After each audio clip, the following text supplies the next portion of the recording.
Ce que tu cherches t'a toujours cherché, mais l'as-tu déjà écouté?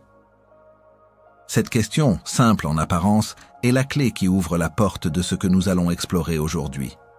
Bienvenue sur votre chaîne, Les Rares Livres, où nous partons à la rencontre des écrits oubliés et des sagesses perdues. Et aujourd'hui, le texte que nous allons déchiffrer ensemble n'est pas un simple livre. C'est un code.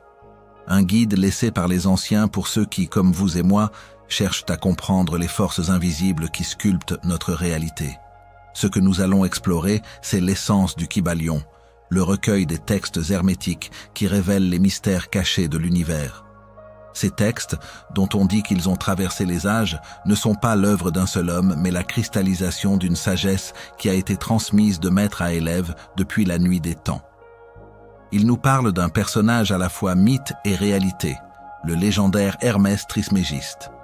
Imaginez un instant un être qui serait la fusion du dieu égyptien de la sagesse, Thoth, et du dieu grec de la communication, Mercure. Un être qui n'était pas seulement un dieu, mais un maître d'une science universelle, un guide de la psyché humaine et des mystères cosmiques. On raconte qu'il est l'auteur d'innombrables textes sacrés et ésotériques qui ont servi de base à l'alchimie, à l'astrologie et à la philosophie. Il n'a pas créé ces lois, il les a découvertes. Il n'a pas inventé l'univers, il en a révélé le mode d'emploi. Ce que nous allons faire ensemble n'est pas une simple lecture, c'est une initiation. C'est un voyage qui va nous emmener au-delà de notre perception ordinaire pour nous faire toucher du doigt les 7 principes universels qui gouvernent toute chose, du plus petit atome aux galaxies les plus lointaines, de la plus petite pensée à la plus grande action. Ces lois ne sont pas des théories, ce sont des vérités immuables, des piliers sur lesquels est bâtie la réalité que nous expérimentons chaque jour. Un peu comme si l'on nous donnait la carte d'un territoire que nous n'avons jamais cessé de parcourir, sans jamais le comprendre vraiment. Ce voyage est une invitation à l'écoute intérieure. Il nous demande d'ouvrir notre cœur et notre esprit, non pas pour apprendre quelque chose de nouveau, mais pour se souvenir de quelque chose d'ancien, de se rappeler de ce que nous savons déjà, de ce qui est déjà inscrit dans notre âme. C'est une invitation à se défaire de nos certitudes, de nos préjugés, pour accueillir une nouvelle perspective, une perspective qui voit la vie non pas comme une série d'événements aléatoires, mais comme une symphonie, une danse subtile et majestueuse, dirigée par des lois que nous pouvons apprendre à connaître et à maîtriser.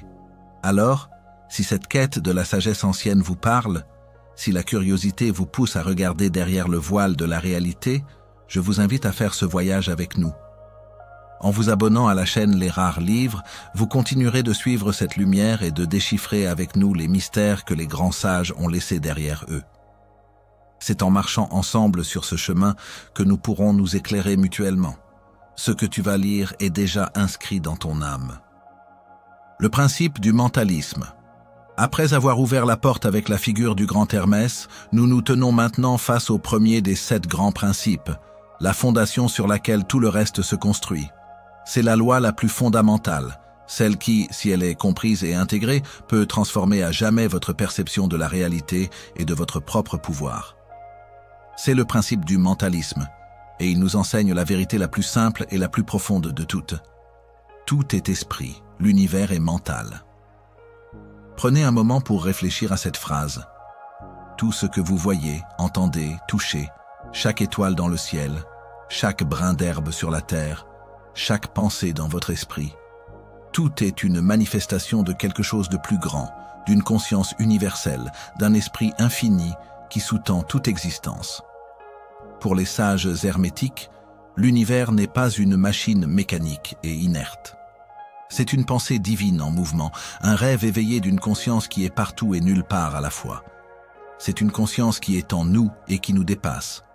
Nous ne sommes pas des objets dans un univers mort, nous sommes des points de conscience dans une mer de conscience infinie, des fragments du grand esprit qui s'expérimente lui-même.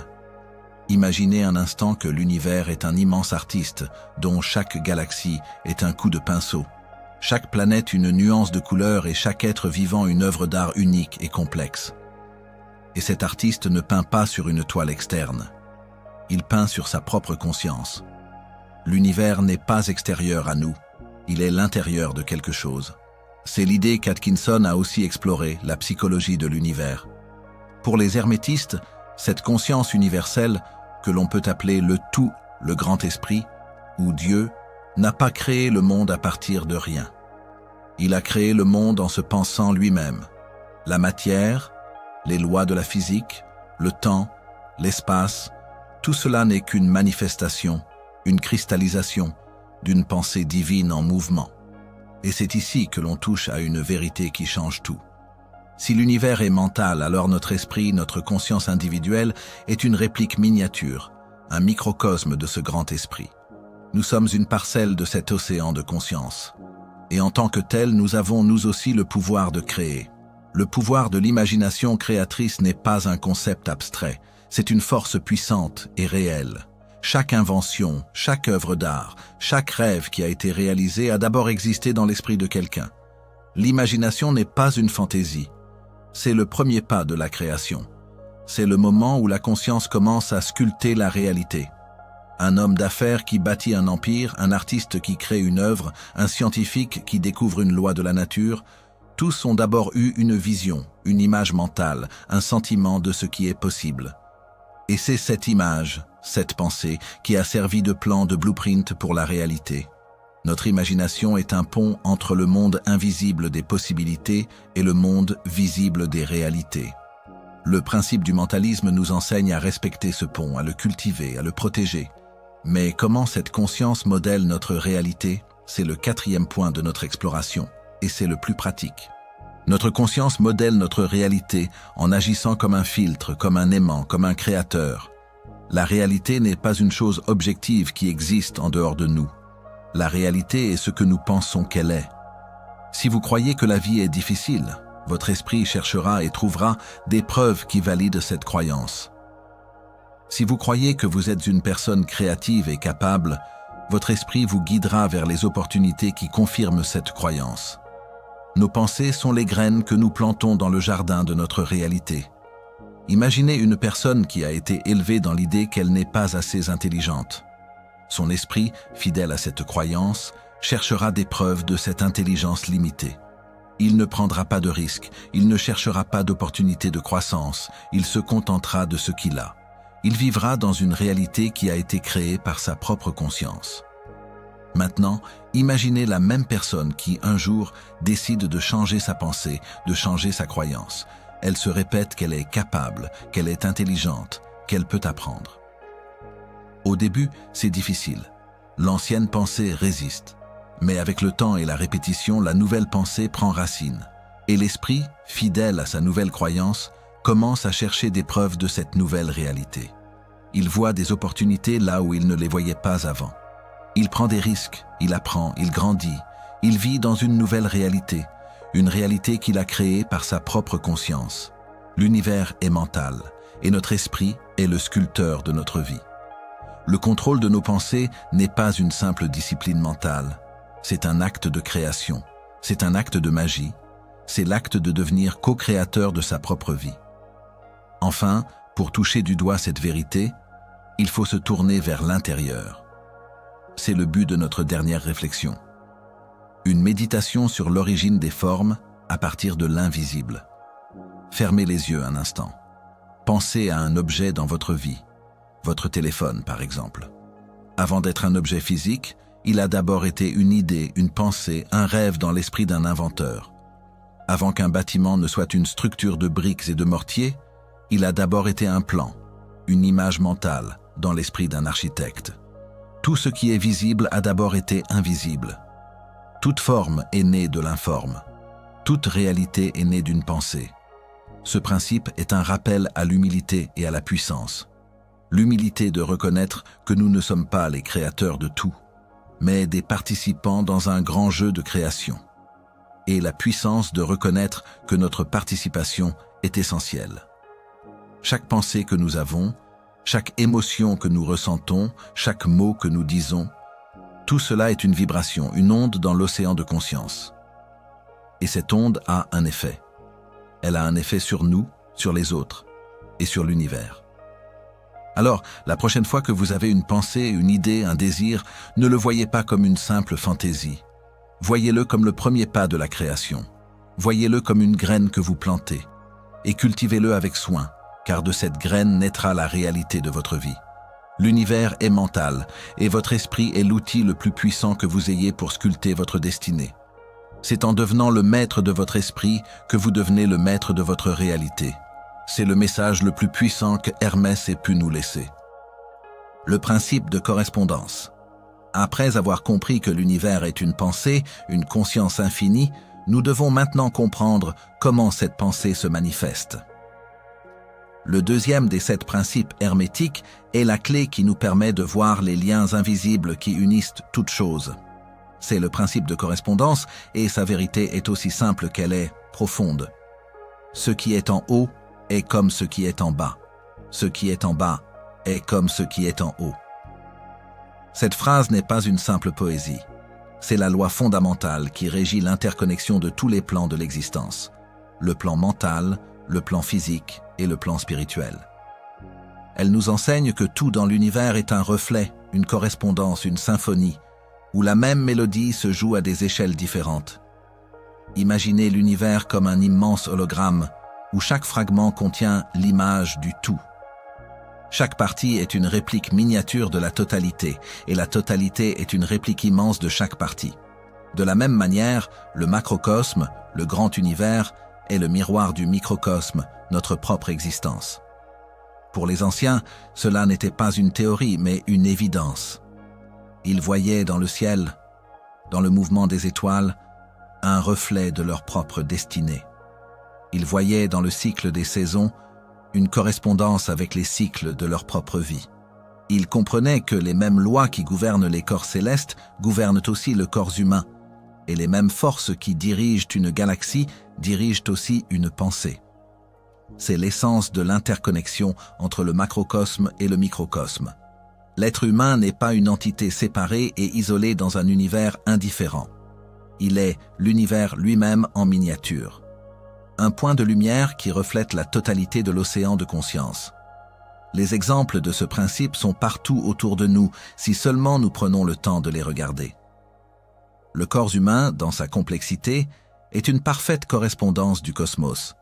L'atome, avec son noyau et ses électrons qui tournent autour, est un miroir d'un système solaire en miniature, avec son soleil et ses planètes qui tournent autour. Le système nerveux, avec ses impulsions électriques qui voyagent à travers le corps, est une correspondance d'un réseau galactique, avec ses étoiles qui communiquent et ses énergies qui voyagent à travers l'espace. La cellule, avec son noyau qui est le centre de son intelligence et de sa reproduction, est un miroir d'une société, avec son gouvernement et ses institutions qui sont le centre de sa vie et de sa survie. Et le plus puissant de tous ces reflets est peut-être notre propre esprit, qui est à la fois un univers en soi, avec ses pensées, ses émotions et ses rêves, et une seule cellule dans la conscience infinie du tout. C'est pour cela que l'on dit que le corps est le temple de l'âme, et que l'âme est le temple de la divinité. Tout est un reflet. Mais comment appliquer cette sagesse dans notre vie quotidienne? Le principe de correspondance n'est pas seulement une vérité cosmique. C'est un outil pratique qui nous permet de comprendre les signes que l'univers nous envoie. Si notre monde extérieur est le miroir de notre monde intérieur, alors il est possible de comprendre notre intériorité en observant notre extériorité. Les événements qui se déroulent dans notre vie ne sont pas des coïncidences. Ils sont des correspondances, des reflets de ce qui se passe en nous. Une personne qui a un chaos intérieur va attirer des situations chaotiques. Une personne qui est remplie de paix intérieure va attirer la paix. Une personne qui est remplie de gratitude et d'amour va attirer la gratitude et l'amour. Les gens que nous rencontrons, les opportunités qui se présentent, les défis que nous affrontons, tout cela est un reflet de ce que nous sommes en train de penser, de croire et de ressentir. L'univers ne nous punit pas et ne nous récompense pas. Il répond simplement à ce que nous sommes. C'est une loi de la nature, aussi immuable que la loi de la gravité. Et une fois que l'on a compris cette loi, on ne voit plus le monde de la même manière. On ne se demande plus « Pourquoi est-ce que cela m'arrive ?» On se demande « Qu'est-ce que cela est en train de me montrer sur moi-même ?» C'est ici que l'on touche à la lecture symbolique des événements comme « miroir intérieur ». L'univers nous parle, mais son langage n'est pas verbal. Il est symbolique. Une panne de voiture n'est pas seulement une panne de voiture, c'est un message sur notre manque de contrôle, sur notre peur de l'imprévu, sur notre besoin de ralentir. Une rencontre fortuite avec une personne n'est pas une coïncidence. C'est un miroir qui nous est tendu, un reflet de nos propres désirs, de nos propres peurs ou de nos propres qualités. Le rôle du sage n'est pas de contrôler les événements, mais de les lire, de les voir comme des enseignants, des guides, qui sont là pour nous aider à mieux nous connaître. C'est en faisant cela que nous passons du statut de victime du destin à celui de co-créateur de notre propre vie. Imaginez une personne qui, un jour, perd son emploi, alors qu'elle s'y accrochait avec peur. Au lieu de se lamenter et de se sentir comme une victime, elle se souvient du principe de correspondance. Elle se demande « Qu'est-ce que cet événement est en train de me montrer sur mon monde intérieur ?» Et elle se rend compte qu'elle a toujours eu peur de prendre des risques, de sortir de sa zone de confort, de se lancer dans la voie qui la passionnait vraiment. La perte de son emploi n'était pas une punition. C'était un cadeau. C'était l'univers qui lui disait « Si tu n'as pas le courage de le faire toi-même, je le ferai pour toi ». Elle a alors pris la décision de se lancer dans l'entrepreneuriat et elle a découvert que le plus grand miroir que l'univers pouvait lui tendre était le miroir de sa propre peur. Une peur qui, une fois confrontée, lui a ouvert les portes d'une vie plus épanouissante. Une autre anecdote parlait d'un artiste qui avait une peur immense de la critique. Chaque fois qu'il exposait ses œuvres, il craignait le jugement du public. Et, comme par hasard, les critiques qu'il recevait étaient toujours dures et brutales. Un jour, il a compris le principe de correspondance. Il a compris que la brutalité des critiques qu'il recevait n'était pas un reflet du public, mais un reflet de sa propre peur. Son monde extérieur était le miroir de son monde intérieur. Il a alors commencé à travailler sur sa peur, à cultiver une confiance en lui et une foi en son art. Et, comme par magie, les critiques ont commencé à changer. Les critiques sont devenues plus nuancées, plus constructives, plus bienveillantes. Son monde extérieur avait changé parce que son monde intérieur avait changé. Ces histoires nous rappellent que nous ne sommes pas des observateurs passifs de la vie. Nous sommes des participants actifs. Nous sommes à la fois le miroir et le reflet. C'est en comprenant le principe de correspondance que l'on peut commencer à lire le langage de l'univers, à comprendre les signes que la vie nous envoie et à se souvenir que chaque événement, chaque rencontre, chaque défi n'est pas un obstacle mais une invitation. Une invitation à se connaître soi-même et à se transformer. Le monde ne changera pas en dehors de nous, mais à l'intérieur de nous. C'est une vérité que les sages d'Égypte connaissaient et c'est une vérité que nous pouvons tous redécouvrir aujourd'hui. C'est en se voyant comme le microcosme de l'univers que l'on se rend compte que l'on a le pouvoir de changer le monde, en commençant par soi-même.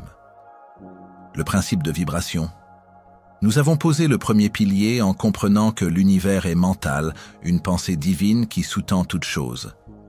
Nous avons ensuite déchiffré la loi de correspondance qui nous a révélé que le grand se reflète dans le petit et le petit dans le grand. Mais il nous manque un élément crucial pour que cette philosophie ne soit pas un simple rêve, mais une réalité vivante et dynamique. Si l'univers est une pensée, quelle est son énergie?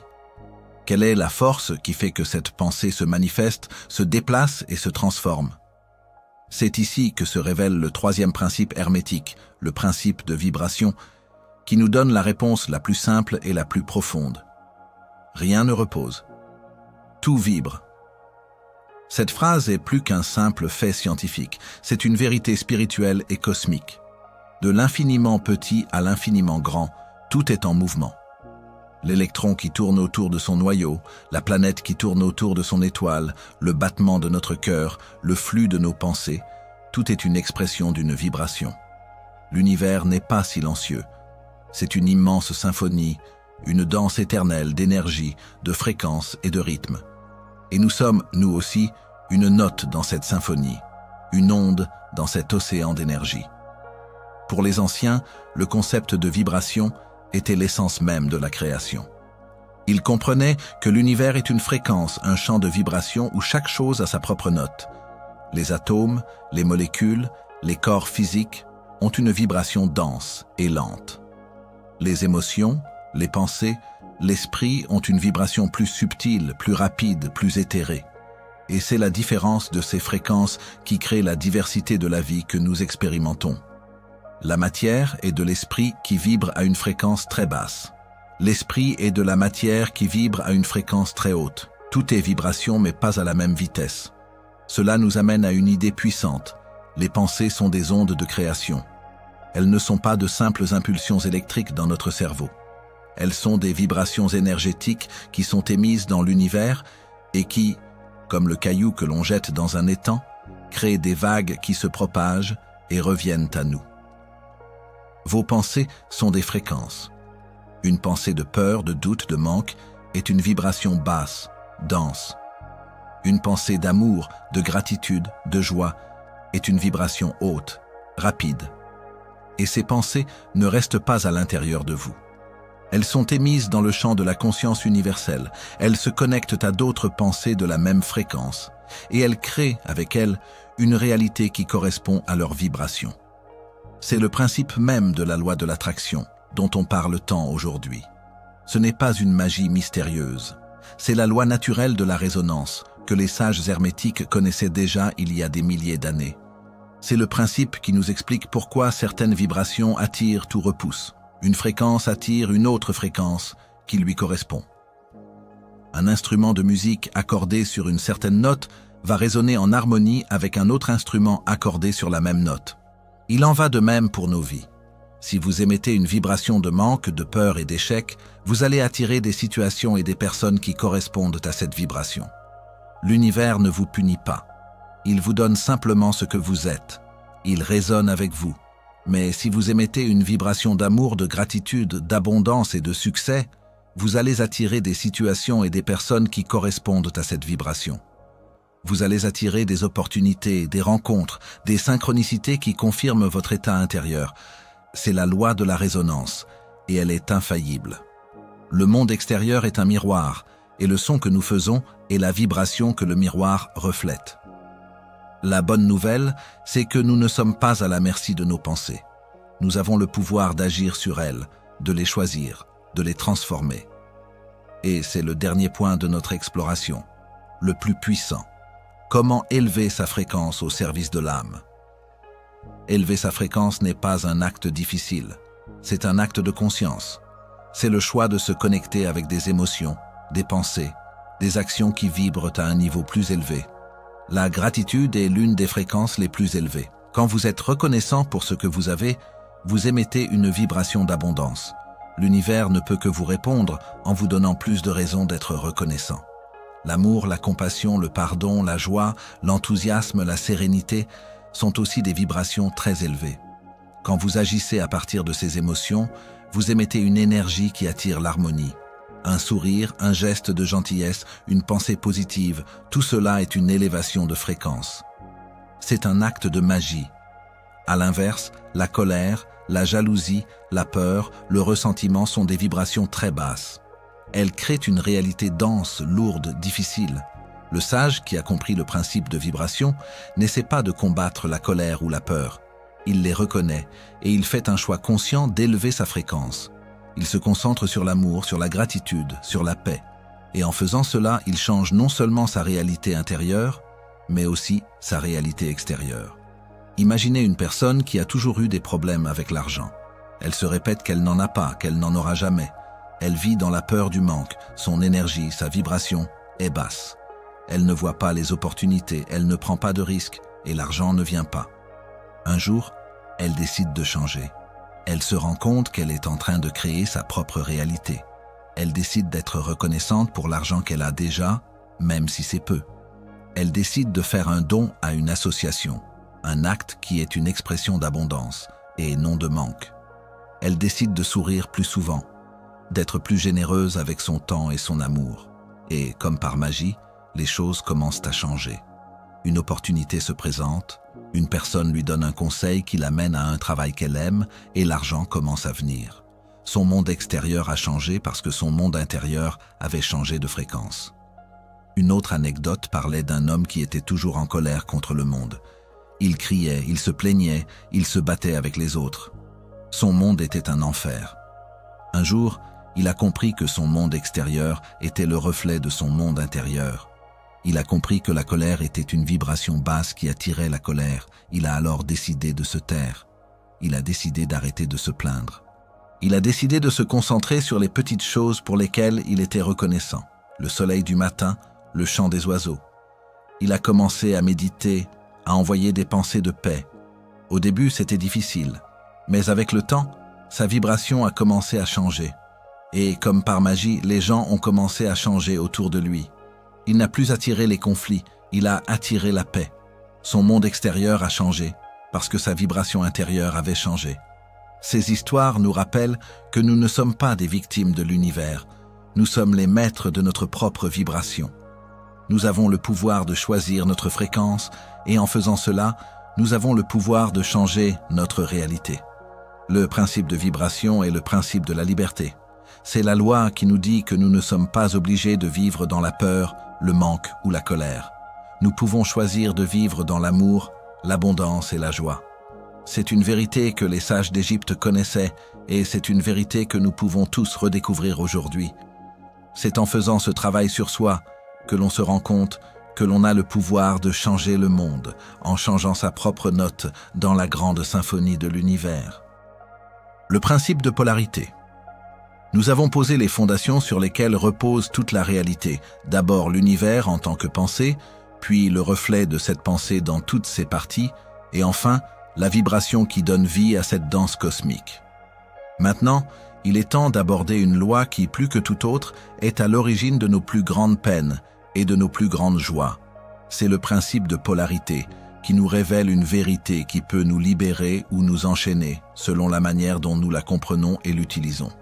Sa vérité est aussi simple qu'elle est mystérieuse. Tout est double. Toute chose a deux pôles, tout a deux extrêmes. Les semblables et les dissemblables ont le même sens. Cette loi nous enseigne que tout dans l'univers a son contraire. Le chaud et le froid, le jour et la nuit, la lumière et l'ombre, l'amour et la haine. Mais l'erreur de l'humanité est de croire que ces contraires sont des entités séparées, des forces qui se font la guerre. Le sage hermétiste sait que ce n'est pas le cas. Il comprend que les contraires ne s'opposent pas, mais qu'ils se complètent. Ils sont deux extrêmes d'une seule et même chose. Le chaud et le froid ne sont pas deux choses différentes. Ils sont 2 degrés sur la même échelle de température. La lumière et l'ombre ne sont pas 2 mondes différents. Ils sont 2 degrés sur la même échelle de lumière. Le silence n'est pas l'absence de son. C'est le son le plus grave, le plus lent, sur la même échelle de vibration. Le mystère des contraires est une invitation à regarder au-delà de la surface de la vie. C'est une invitation à voir l'unité derrière la dualité. L'amour et la haine ne sont pas 2 forces opposées. Ils sont 2 pôles sur le même spectre de l'émotion. La peur et le courage sont aussi 2 pôles d'une même chose. Le courage n'est pas l'absence de peur. Le courage est la peur qui a été transcendée. Il n'y a pas de haine sans amour. La haine est l'amour qui a été blessé, qui a été retourné contre lui-même. C'est une loi de la nature qui se retrouve partout, du plus petit atome, avec ses polarités positives et négatives, aux plus grandes galaxies, avec leurs polarités de lumière et de matière sombre. Tout dans l'univers est un équilibre subtil entre ces 2 pôles. Le principe de polarité est un outil de libération, car il nous offre l'art hermétique de la transmutation intérieure. Si les contraires ne sont pas des entités différentes, mais les 2 extrémités d'une même chose, alors il est possible de changer l'un en l'autre. Il est possible de changer la haine en amour, la peur en courage, le manque en abondance, non pas en combattant le pôle négatif, mais en élevant sa vibration vers le pôle positif. La méthode hermétique n'est pas de combattre l'obscurité, mais d'allumer une bougie. Elle nous enseigne que la meilleure manière de se débarrasser d'une émotion négative n'est pas d'essayer de la réprimer ou de l'ignorer, mais de la reconnaître et de la transmuter. Si vous vous sentez en colère, ne vous battez pas contre cette colère. Reconnaissez-la et demandez-vous, quel est le pôle opposé de la colère? C'est le calme, la sérénité. Ensuite, concentrez-vous sur ce pôle. Visualisez-vous en paix. Imaginez-vous dans un état de calme. Respirez profondément. En faisant cela, vous ne détruisez pas la colère. Vous l'élevez vers un état de calme. Vous changez la vibration. C'est comme un musicien qui n'aime pas une note. Au lieu de la briser, il change simplement de note. La transmutation intérieure est le grand secret des alchimistes, non pas pour transformer le plomb en or dans le monde extérieur, mais pour transformer le plomb de la peur, du doute et du manque en l'or de la confiance, de la foi et de l'abondance dans le monde intérieur. C'est la plus grande science de toutes, et elle est à la portée de quiconque est prêt à l'expérimenter. C'est cette pratique qui nous mène à la dernière grande vérité de ce chapitre. Cultiver la neutralité divine pour dépasser le conflit. Le sage hermétiste ne se bat pas contre la dualité de l'univers. Il ne se bat pas contre le jour ou contre la nuit, il les accepte tous les deux. Il ne s'accroche pas à la joie, de peur de la perdre, et il ne se bat pas contre la peine, de peur qu'elle ne le submerge. Il comprend que la vie est une danse entre ces deux pôles, un cycle éternel. Cultiver la neutralité divine, c'est se placer au centre du cercle. C'est être comme le funambule qui marche sur un fil, qui n'est ni à gauche ni à droite, mais qui est parfaitement équilibré. C'est un état de conscience qui est au-delà du jugement, au-delà de l'attachement. C'est un état de paix qui est si profond qu'il ne peut être perturbé par les aléas de la vie. Le sage ne cherche pas à éliminer la douleur de sa vie. Il sait que la douleur est le pôle opposé de la joie et qu'elle est nécessaire à la croissance. Il ne cherche pas à éliminer le doute. Il sait que le doute est le pôle opposé de la foi et qu'il est nécessaire à l'apprentissage. Il ne cherche pas à choisir un pôle sur l'autre. Il cherche à se tenir au centre, à être le témoin silencieux de la danse de la vie. Un homme d'affaires qui, un jour, a fait faillite, a compris ce principe. Au lieu de se laisser submerger par la peur, la colère et le ressentiment, il a pris un moment pour méditer. Il s'est rappelé que l'échec et le succès sont deux pôles d'une même chose. Il s'est rappelé que la faillite n'était pas la fin du chemin, mais le pôle opposé de la réussite. Au lieu de se battre contre son échec, il a commencé à se concentrer sur le pôle opposé. Il a visualisé le succès, il a travaillé sur de nouvelles idées, il a commencé à avoir des pensées positives. Et il a fini par rebondir en créant une entreprise qui a eu encore plus de succès que la première. Il avait transformé le plomb de l'échec en l'or du succès. Il y a l'histoire d'un maître spirituel qui, un jour, a été insulté par un de ses disciples. Le maître, au lieu de se défendre ou de se fâcher, est resté silencieux. Le disciple, surpris, a dit « Maître, vous ne vous défendez pas, vous ne vous fâchez pas ?» Le maître a souri et il a dit « Mon enfant, la colère est un feu qui consume. Je suis au-delà de ce feu. L'insulte est un pôle et l'honneur est le pôle opposé. Je ne suis attaché à aucun des deux. Je suis au centre. L'insulte ne peut pas m'atteindre car je suis au-delà de la dualité. » Le disciple a compris que la plus grande force ne se trouve pas dans la résistance, mais dans l'acceptation, dans l'équilibre, dans la capacité à se tenir au centre, là où les deux pôles se rencontrent et se neutralisent. Le principe de polarité nous donne la clé pour devenir les maîtres de notre propre réalité intérieure.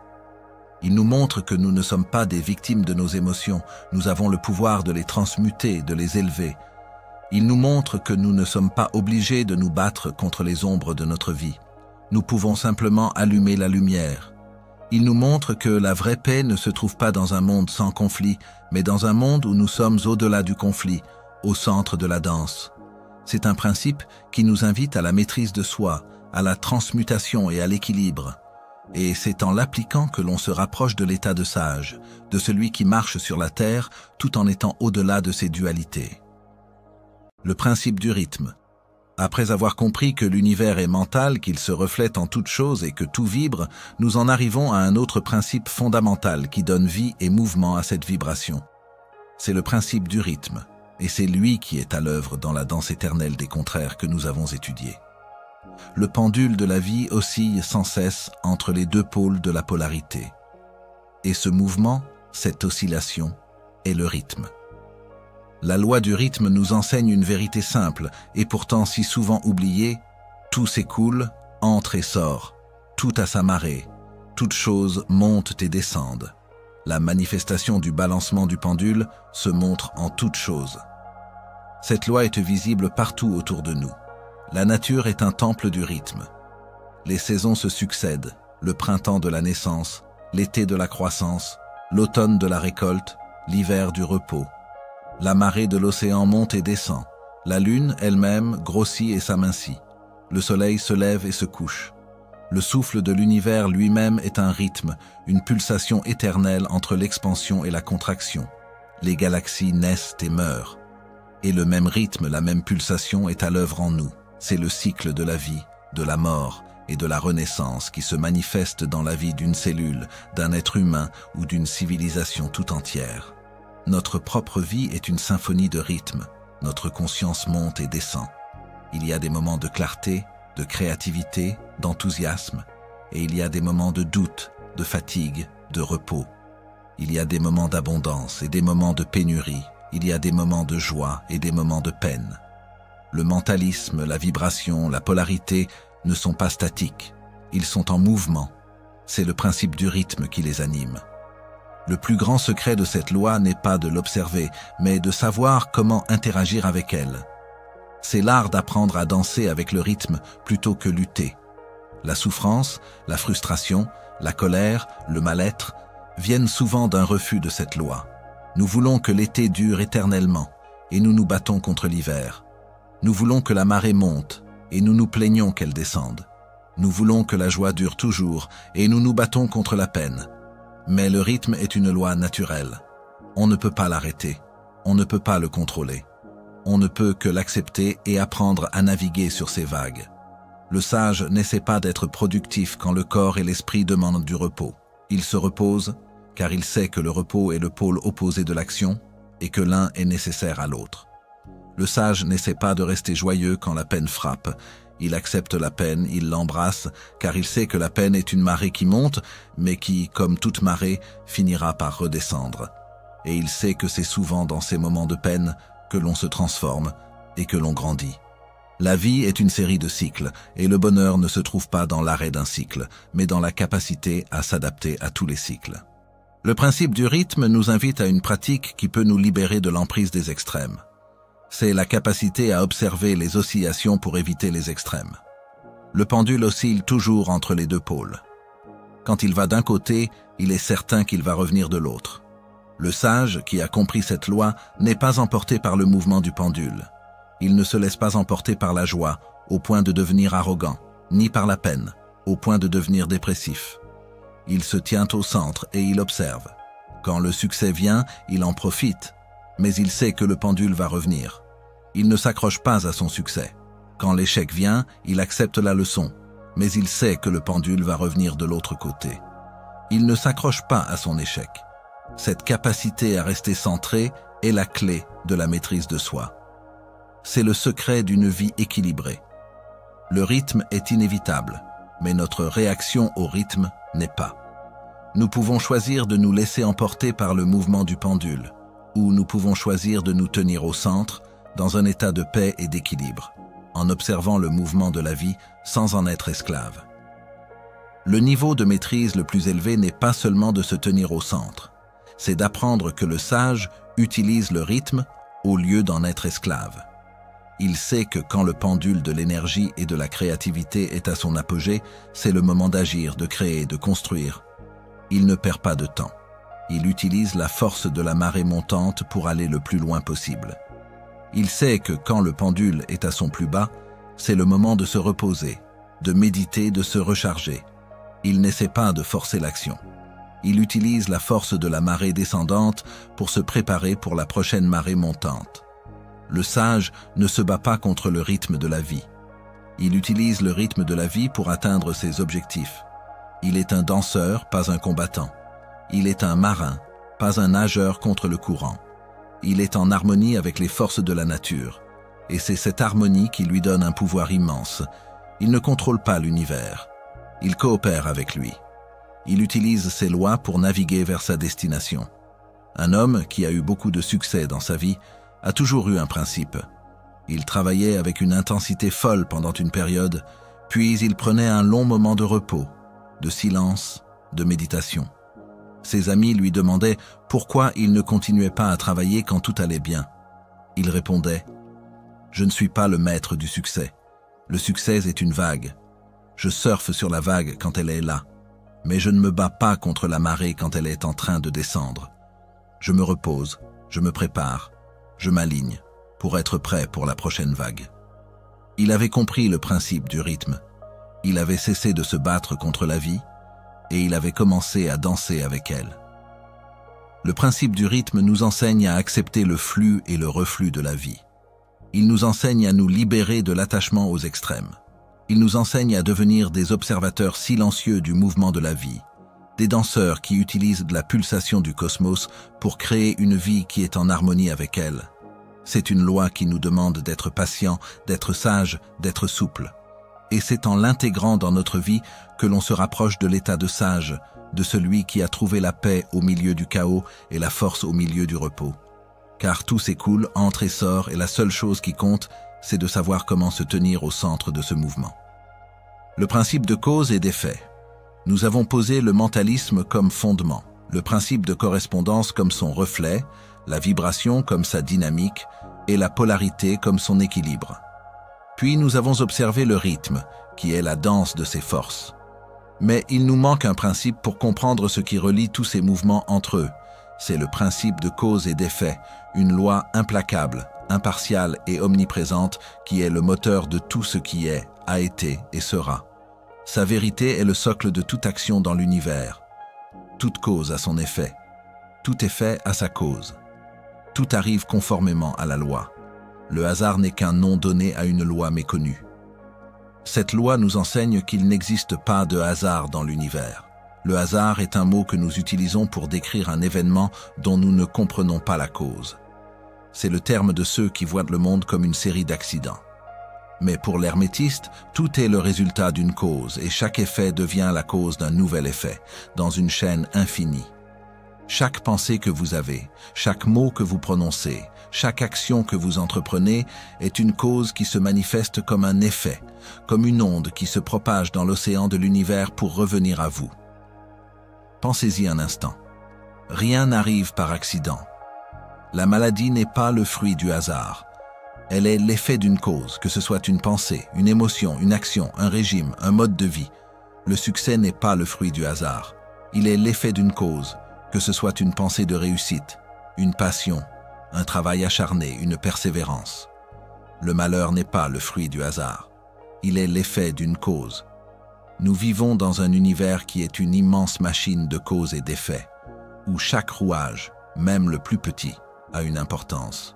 Le sage comprend que le cosmos est un mécanisme parfait, où les lois de la physique, de la biologie, de la psychologie, de la spiritualité sont toutes liées par cette même loi implacable. Mais le principe de cause et d'effet n'est pas une loi qui nous enchaîne. Au contraire, c'est une loi qui nous libère, car elle nous donne le pouvoir de devenir une cause consciente au lieu d'être un effet inconscient. Le commun des mortels est souvent l'effet de son environnement. Il réagit à ce qui lui arrive. Il se plaint de la météo, de son travail, de son patron, de ses relations. Il se voit comme une victime, un pion sur l'échiquier de la vie. Il vit dans la prison de la réaction. Le sage, lui, sait qu'il ne peut pas échapper à cette loi, il ne peut pas l'abolir. Mais il peut la maîtriser. Il peut choisir d'être la cause et non l'effet. Il peut choisir d'être le joueur et non le pion. Il peut choisir de créer sa réalité au lieu de la subir. Il le fait en contrôlant ses pensées, ses émotions, ses paroles et ses actions. Il choisit une pensée de succès et il agit en conséquence. Il choisit une émotion de paix et il agit en conséquence. Il choisit un geste d'amour et il agit en conséquence. Il sait que ses choix sont des causes et qu'ils créeront des effets qui correspondront à ses choix. C'est le passage de la fatalité à la liberté. La liberté ne se trouve pas dans l'absence de cause et d'effet, mais dans la capacité à être la cause. Ce qui nous mène au cœur de la pratique hermétique, chaque parole, pensée, geste est une graine plantée. Chaque graine que vous plantez, qu'elle soit bonne ou mauvaise, finira par germer et par donner un fruit. C'est une loi de la nature. Vous ne pouvez pas planter une graine de peur et espérer récolter la joie. Vous ne pouvez pas planter une graine de colère et espérer récolter la paix. Le fruit sera toujours le reflet de la graine. La pleine conscience, la méditation, la prière ne sont pas des pratiques mystérieuses. Elles sont une manière de devenir conscient des graines que l'on est en train de planter. C'est l'art de se demander, avant de parler, avant d'agir. Quelle est la cause que je suis en train de créer? Quel est l'effet que je veux voir dans ma vie? Un homme qui est en colère contre son voisin peut choisir de planter une graine de colère et il récoltera un conflit. Ou il peut choisir de planter une graine de paix et il récoltera la paix. Le choix est le sien. La responsabilité est la sienne. C'est cette responsabilité qui est le dernier point de notre exploration, et c'est peut-être la plus grande leçon d'Hermès. L'initiation à la responsabilité sacrée. Le sage hermétiste ne blâme personne pour ce qui lui arrive. Il ne blâme pas ses parents, il ne blâme pas la société, il ne blâme pas son passé. Il sait que ces choses sont des effets d'anciennes causes, mais il sait aussi que, dans le moment présent, il est la cause de son futur. Il accepte la responsabilité totale et inconditionnelle de sa vie. Il sait que s'il n'est pas heureux, c'est parce qu'il a planté des graines de malheur. Il sait que s'il n'est pas en bonne santé, c'est parce qu'il a planté des graines de mauvaise santé. Il sait que s'il n'est pas en paix, c'est parce qu'il a planté des graines de conflit. Cette responsabilité n'est pas un fardeau, c'est une libération immense. Car si vous êtes la cause de votre vie, alors vous avez le pouvoir de la changer. Si c'est vous qui avez planté les graines, c'est vous qui pouvez planter de nouvelles graines, des graines de joie, de paix, de santé, de succès. C'est vous qui avez le pouvoir de changer les effets en changeant les causes. Un homme qui a eu un accident de voiture et qui a perdu l'usage de ses jambes a passé des années à blâmer le conducteur qui l'avait percuté. Il vivait dans la haine, la colère et le ressentiment. Sa vie était un enfer. Un jour, il a lu sur le principe de cause et d'effet. Il a compris que l'accident était un effet, mais que son état d'esprit était une cause. Il a compris que le conducteur était peut-être la cause de l'accident, mais qu'il était la cause de sa propre souffrance. Il a alors fait un choix radical. Il a pardonné. Il a pardonné au conducteur et il s'est pardonné à lui-même. Il a décidé de ne plus vivre dans la haine, mais dans l'amour. Il a décidé d'utiliser son histoire pour inspirer les autres. Il est devenu un conférencier et a aidé des milliers de personnes. Il n'a pas pu changer l'effet de son accident, mais il a pu changer l'effet de son état d'esprit. Il est passé d'un effet inconscient à une cause consciente. La grande leçon du principe de cause et d'effet est une invitation à la souveraineté. C'est l'invitation à devenir le maître de son propre royaume, à prendre les rênes de son propre destin. C'est une loi qui nous rappelle que nous ne sommes pas des victimes du destin, mais des architectes de notre propre vie. C'est une loi qui nous dit que notre pouvoir n'est pas de contrôler les événements, mais de contrôler notre réponse aux événements. C'est une loi qui nous dit que nous pouvons changer le monde en changeant le monde en nous. C'est la plus grande vérité de toutes, et c'est en la comprenant que l'on se libère de la prison du hasard et que l'on entre dans le palais de la responsabilité sacrée. Le principe de genre. Nous sommes arrivés à l'avant-dernier pilier de la sagesse d'Hermès, un principe qui donne vie et forme à toutes les lois que nous avons explorées. C'est le principe de genre, et il est à l'origine de toute manifestation dans l'univers. Bien loin de se limiter au sens physique et biologique, cette loi nous parle des forces créatrices qui sont à l'œuvre sur tous les plans d'existence, du plus dense au plus subtil. Sa vérité, souvent mal interprétée, est une clé pour comprendre le processus même de la création. Le genre est en toute chose, tout a ses principes masculins et féminins. Cette loi nous enseigne que tout ce qui existe a en soi une force masculine et une force féminine. Ce ne sont pas des forces qui s'opposent, mais des forces qui se complètent, qui interagissent pour créer, pour faire naître, pour manifester. La force masculine est la force active, le principe de l'action, de l'émission, de la direction, de la volonté. C'est l'étincelle qui donne l'impulsion.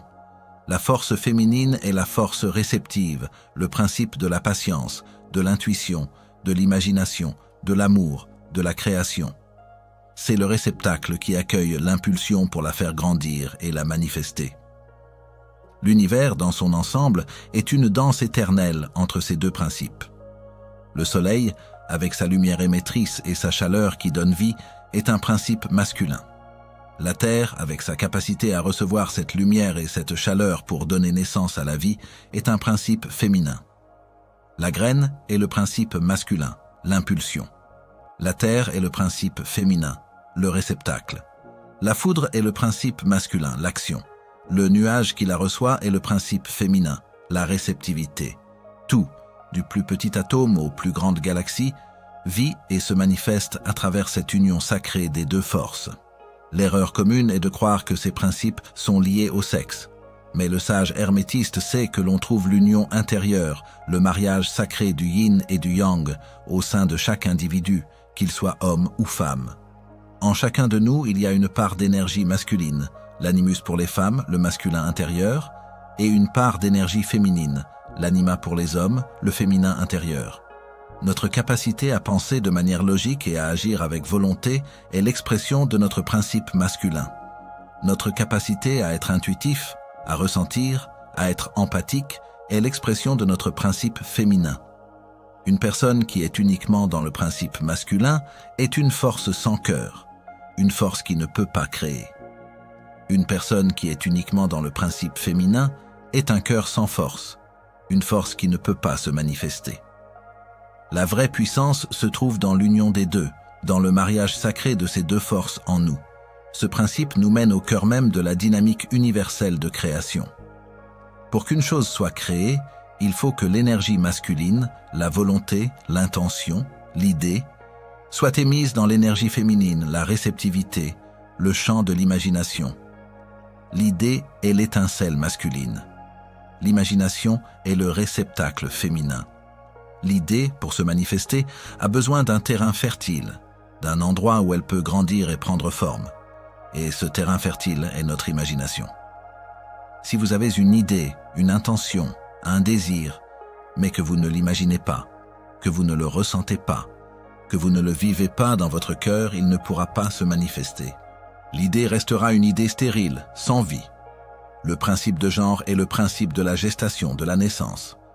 Pour qu'une chose naisse dans votre vie, elle doit d'abord être conçue dans votre esprit. Elle doit d'abord être imaginée, nourrie, aimée, ressentie. C'est le processus féminin. Ensuite, une fois que la graine est plantée et qu'elle commence à grandir, il faut le principe masculin pour la faire naître dans le monde. Il faut de l'action, de la volonté, de la persévérance, pour que la chose imaginée devienne une réalité. L'application la plus profonde de ce principe est la capacité à créer dans l'harmonie des deux forces, réceptivité et action. La vie nous demande d'être à la fois dans l'action, le principe masculin, et dans la réceptivité, le principe féminin.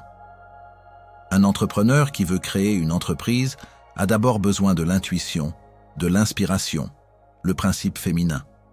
Puis, il a besoin de l'action, de la volonté, de la stratégie, le principe masculin pour la manifester.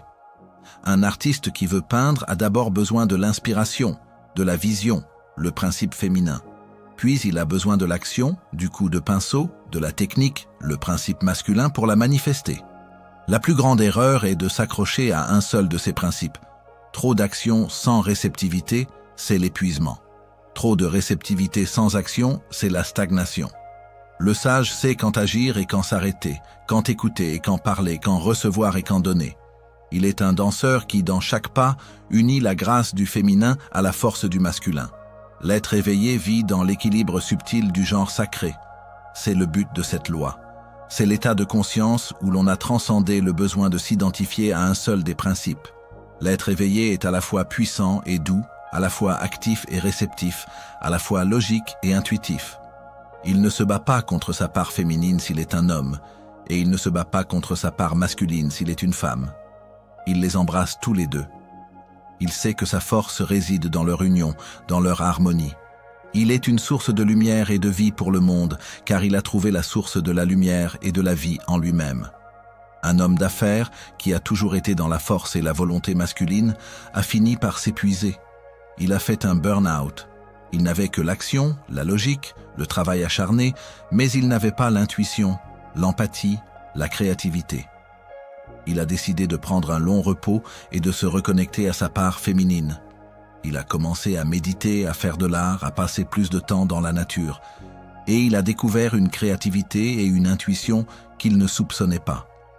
Il est revenu à son entreprise avec une nouvelle vision, une nouvelle manière de faire du commerce. Il n'a pas perdu sa force masculine. Il l'a simplement mariée à sa force féminine. Et son succès a été encore plus grand, car il était en harmonie avec lui-même. La grande leçon du principe de genre est une invitation à la complétude. C'est l'invitation à se souvenir que la plus grande force ne se trouve pas dans la division, mais dans l'union. C'est une loi qui nous rappelle que nous sommes des êtres créateurs, que nous avons le pouvoir de manifester nos désirs, nos rêves, notre réalité. Et que ce pouvoir ne se trouve pas dans un seul des principes, mais dans l'équilibre subtil et sacré de ces deux forces en nous. C'est en faisant ce travail sur soi que l'on se rapproche de l'état de sage, de celui qui a trouvé le mariage sacré en lui-même. Nous avons cheminé ensemble à travers les 7 lois sacrées laissées par Hermès Trismégiste. Ce voyage a été une descente dans les profondeurs de l'invisible pour remonter avec les clés qui gouvernent le visible. Nous avons commencé par le principe du mentalisme, qui nous a révélé que la réalité n'est pas une chose, mais une pensée, une conscience universelle dont nous sommes les fragments. Puis, le principe de correspondance nous a appris que ce qui est en haut est comme ce qui est en bas, et que notre monde extérieur est le reflet de notre monde intérieur. Le principe de vibration nous a fait comprendre que tout est en mouvement, que l'univers est une symphonie de fréquences et que nous pouvons choisir notre propre note. Le principe de polarité a éclairé la danse des contraires, nous montrant que la lumière et l'ombre ne sont que 2 degrés d'une même essence. Puis, le principe du rythme nous a demandé de cesser de lutter contre le flux et le reflux de la vie pour apprendre à danser avec lui. Le principe de cause et d'effet nous a rappelé que le hasard n'existe pas et que chaque pensée, chaque action est une graine que nous plantons dans le jardin de notre destinée. Enfin, le principe de genre nous a initiés à l'union des forces féminines et masculines pour comprendre le processus même de la création. Ces 7 lois ne sont pas des théories abstraites, ce sont 7 clés d'éveil. Elles ne sont pas de simples informations à stocker dans notre esprit, mais des vérités à intégrer dans notre cœur, dans notre corps et dans notre âme. Elles sont une invitation à vivre une vie consciente, une vie alignée avec les forces qui gouvernent l'univers. Hermès, comme le grand maître alchimiste, n'a jamais quitté ce monde. Il est toujours là. Il parle à ceux qui écoutent, dans les cycles de la lune, dans le mouvement des marées, dans la vibration de nos pensées. Il est la voix de l'intuition, le murmure de la sagesse qui attend d'être entendu. Le but de cette connaissance n'est pas d'acquérir un pouvoir pour dominer les autres ou pour contrôler les événements. Le vrai pouvoir n'est pas de contrôler les lois, mais de s'aligner avec elles. C'est de cesser de nager à contre-courant et de se laisser porter par le courant de la vie. C'est de cesser de lutter contre la peine pour la transmuter en sagesse. C'est de cesser de blâmer le destin pour prendre la responsabilité de sa propre création. C'est de cesser de chercher une paix extérieure pour la trouver en soi. Cette initiation hermétique est un voyage de retour. Un retour à soi. Un retour à la source, un retour à la vérité la plus simple et la plus profonde de toutes. C'est la fin du voyage, mais c'est le début d'un nouveau chemin. Un chemin où l'on ne marche plus dans l'ignorance, mais dans la lumière de sa propre conscience. Celui qui connaît ses lois ne marche plus dans le noir, il devient lumière pour lui-même.